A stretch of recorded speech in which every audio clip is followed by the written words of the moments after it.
અને રાત્રિના જ્યારે શ્રી વલ્લભાચાર્ય મહાપ્રભુજી ઠકુરાની ઘાટ ઉપર બેઠક, જે આપ ગયા હશે ખબર ને, સિરિયલ 3 બેઠક આવે ઠકુરાની ઘાટ ઉપર,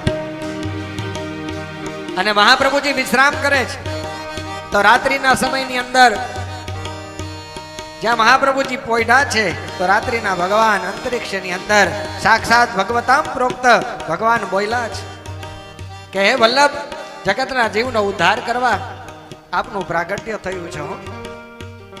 એમનેમ નહીં, પણ આપ જગતને તારવા માટે થઈને આવ્યા છો, એટલે જગતનો ઉદ્ધાર કરો. યમુના મહારાણીએ આપને આશીર્વાદ આપ્યા, આપને માર્ગદર્શન આપ્યું છે, આપ અહીંયા સુધી પધાર્યા, અને પેલા વહેલું આપ જગતના જીવને તારવા માટે થઈ એમને બ્રહ્મ સંબંધી બનાવો.